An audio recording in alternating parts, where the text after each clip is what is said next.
Hi folks, St. Paul Steaming Machine here. Thought I'd do a quick review of this hydraulic lift table that I got. I got it from Temu. It was $208. It's 31 3/4 by 19 1/2 and weighs about 160 pounds. And I was really hesitant about buying something, from Temu and everything. I didn't get the lift pedal for it, and their policy is either return it or take it as it is. They don't supply parts. So it was good enough that I thought I'd keep it. And one thing that surprised me, I always thought these handles seemed like a pretty weak design. This is actually very strong. It's strong enough. And I did just a little modifying to it. At full down position, it's 11 1/2 inches. Bear with me while I crank this up. It's fully extended, it's 30 5/8.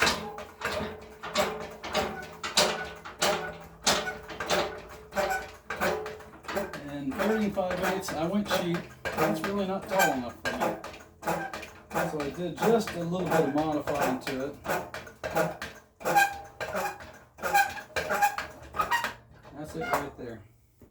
It had these two stops welded into the frame. And honestly, they were crooked. They weren't welded in at the same length from the end, so when these rollers hit it, well, it just jacked the table sideways. And they were about right in there. I've cut the two stops out and painted it back up so you never even know they weren't there. That did give me about another 1.5 inches by going up a little more, which wasn't terrible. But it still wasn't enough for me. So I'm going to take this out of there. I made a little adapter. Right now this is still pretty good to handle, even though it weighs 160 pounds. Of course, when FedEx delivered it, they left it right in the middle of the yard. Got it off the truck, and that's where he left it. This is the adapter I made for it. That second hole there really is not necessary. It's to locate another pin. And there's about 1 1/8 inches overall between the two holes. And you would be surprised at this fulcrum how much just 1 inch or so makes quite a bit of difference. I've got the little pin out of there so I can take that out easy. But I just slip that on right there. And have to spread the table out a little bit more to line up.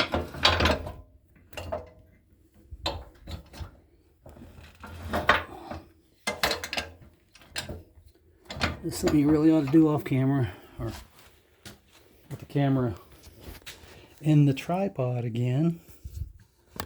So let's do that.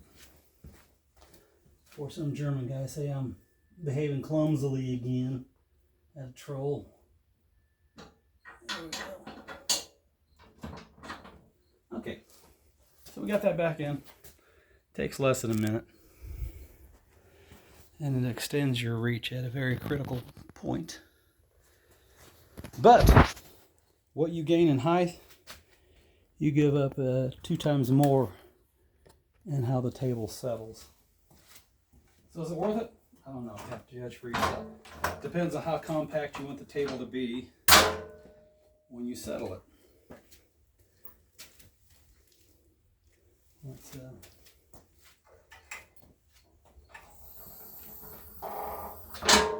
now it'll only go down to 18 inches from the floor.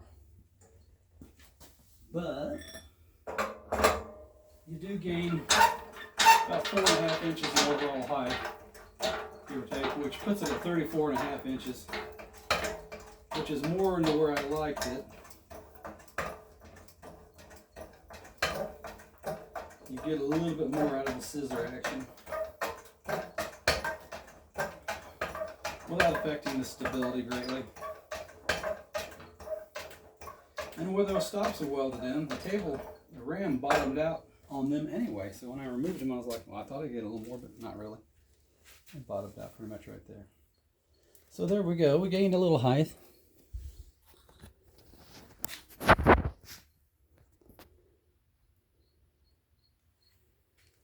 And I'll make a foot peg, proper one for it. I've got a rubber coming for a golf cart brake pedal, which seemed nice and big to me. There's the adapter. Like I say, I've got the second hole in there, but you really don't need it. Gravity and everything, with as much weight as this table weighs, it's not going to pop out of there. So you don't need the second hole. But anyway, here it is. Would I buy it again? Yeah, probably. Would have liked to get the footrest. It'd have saved me the foot pump lever. I keep saying rest, but would have saved me a little extra work and waiting a week or so to get the part. But yeah, I'd buy it again. So I got it off Temu for about $208 and came pretty quick, 3 or 4 days. So there we go. Thanks for looking, folks. Bye now.